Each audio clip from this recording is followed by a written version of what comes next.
Good afternoon. I want to spend a few minutes with you sharing some thoughts about COVID-19 antibody testing. Now, we've all heard about antibody testing. We've heard it in the media, we've discussed it with family and with friends, and we've read about it on places like Facebook. And so COVID antibody testing has become a big topic in the general population today.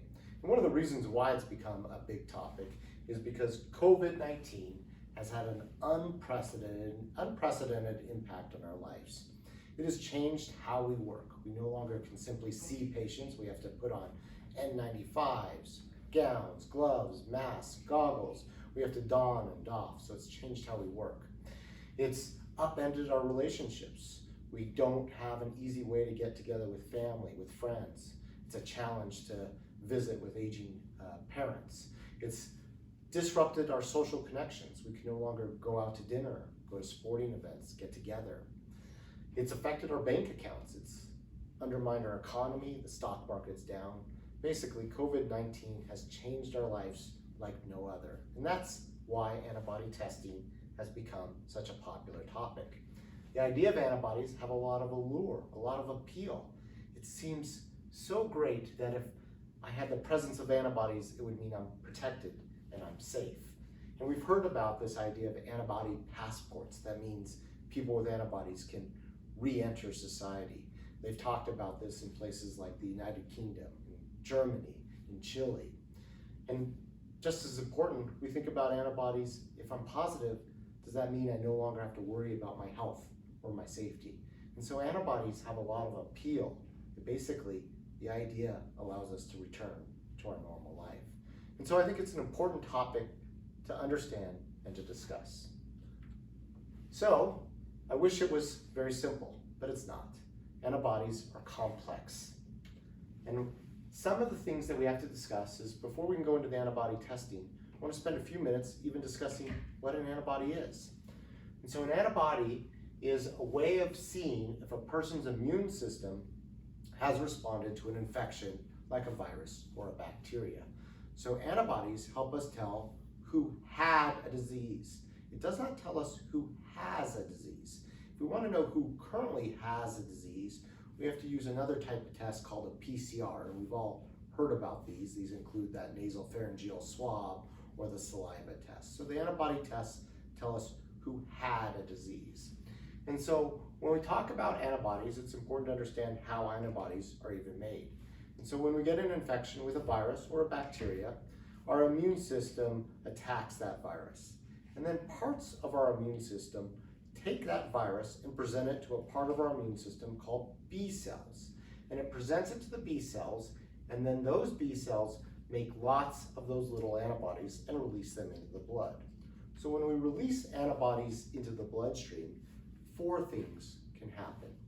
The most and the best and the most beneficial is what we call neutralizing antibodies. This is when the antibodies glom to the virus and basically immediately inactivate the virus. And this is really what we hope for with COVID-19, because this is the most effective means of an antibody providing us immunity.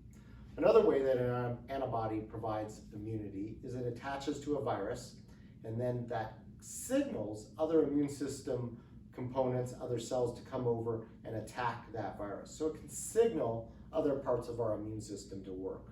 So those are the 2 ways where antibodies protect us. But sometimes we make antibodies and they don't do anything at all. A good example of this is HIV. You can have antibodies to HIV, but yet you remain infected and you can't necessarily cure it. And lastly, albeit rare, is sometimes antibodies can even make things worse. This is known in an infection called dengue fever, where people with antibodies actually do worse than those without. Another common example of where antibodies can make things worse is with RSV. We know that there is not a vaccine for RSV, and one of the reasons is whenever they've tried to make a vaccine for RSV, the antibodies made from that vaccine tend to make the illness worse. So antibodies are not as simple as they may seem. So, what do we know about COVID-19 and antibodies? Well, we don't know a lot, and that's the problem here. We don't know what antibodies mean. We don't know if antibodies help us. We don't know if antibodies hurt us.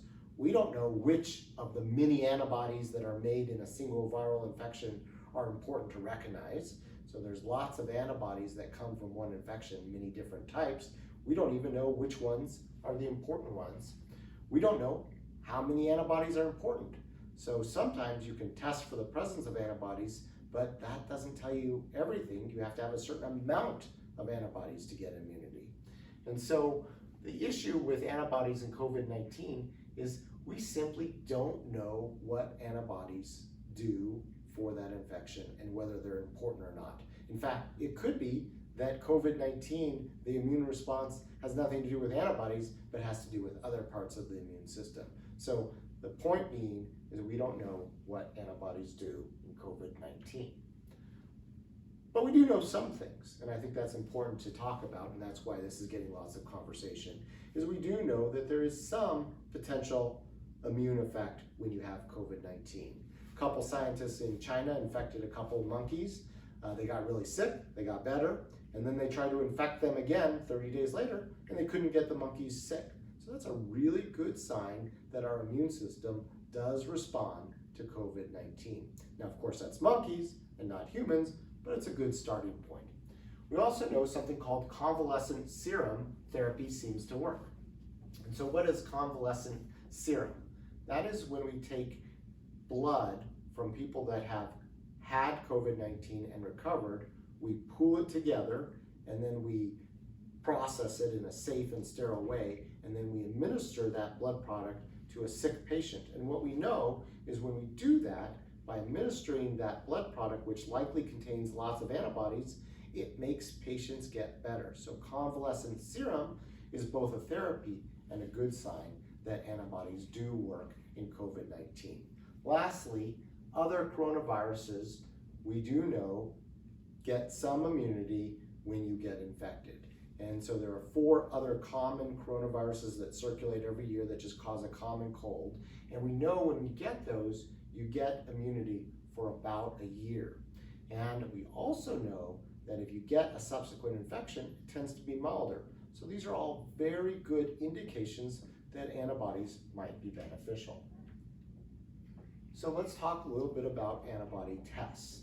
Now, antibody tests can tell us who has had the disease. So they're really good about epidemiology, they're not good at diagnosis, and they can tell us when a person had the disease but had no symptoms, so you may not have known that they had the disease. And what we think in COVID-19 is there are a lot of people that have had the disease but never had any symptoms. And so the antibodies are represented here by the green and purple line, and they usually become prominent about a week to 2 weeks after the infection. And so antibodies tell us whether somebody has had the disease. Another benefit of antibodies can be if we got a vaccine, it would tell us who responded to the vaccine. So antibodies can be beneficial in that forum as well if we get a vaccine. So a good question about antibody tests are how accurate are they? And the fact of the matter is we have no idea. It is unknown on how accurate they are. We do know that some of the antibody tests cross-react with other coronaviruses. So I already told you there are 4 other common coronaviruses that circulate every year. So there's fear about false accuracy or false positive tests. And we know other antibodies can make some of these tests positive. So there's questions about the accuracy of these tests. So one of the good questions is, what is a false positive test and why does it matter?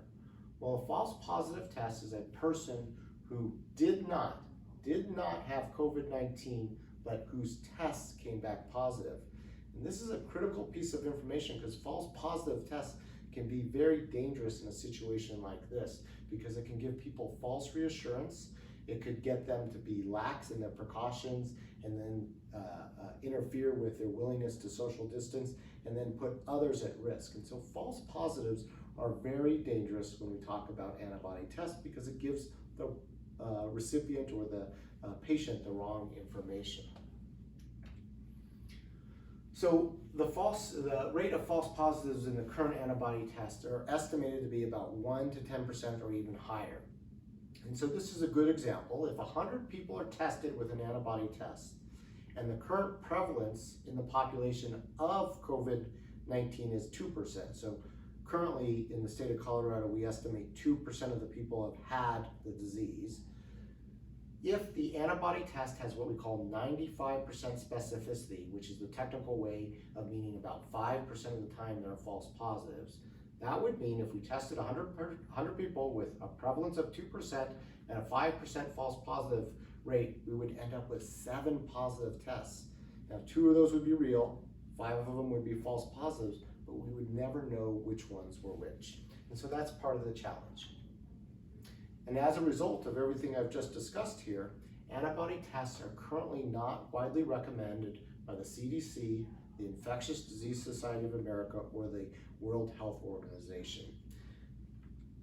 So let me talk a little bit about Valley View Hospital and their stance on antibody testing. We've taken a very cautious approach despite lots of pressure to roll out antibody tests. And that's because as a medical staff and an administration, we recognize that not everything is as simple as it could be. And so we want to make sure, first, we do no harm.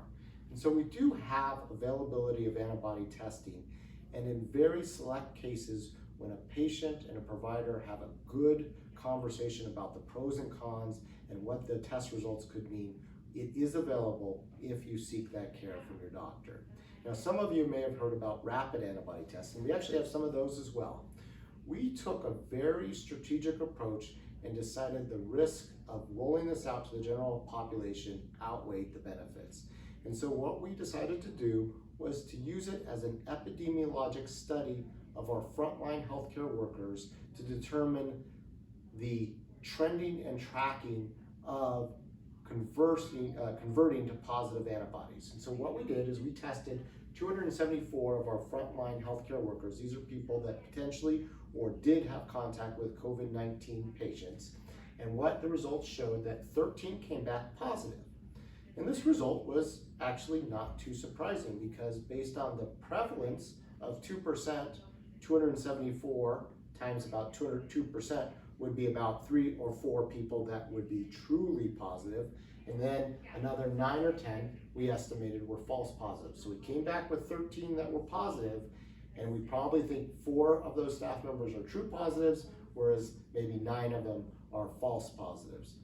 But how that helps us is we have some baseline data.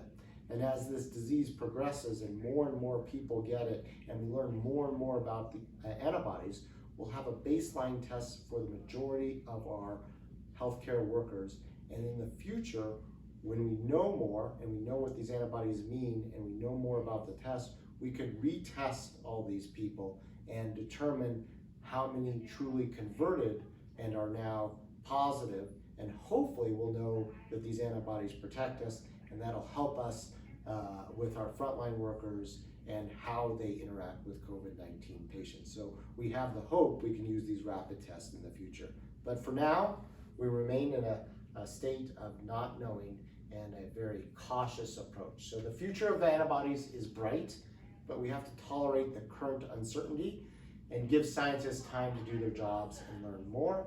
I believe that antibody testing in the future will be the key to vaccination, will be the key to immunity, and will be the key to establishing herd immunity. And most importantly, in the future, antibody tests will likely be the key to getting us back to our normal lives.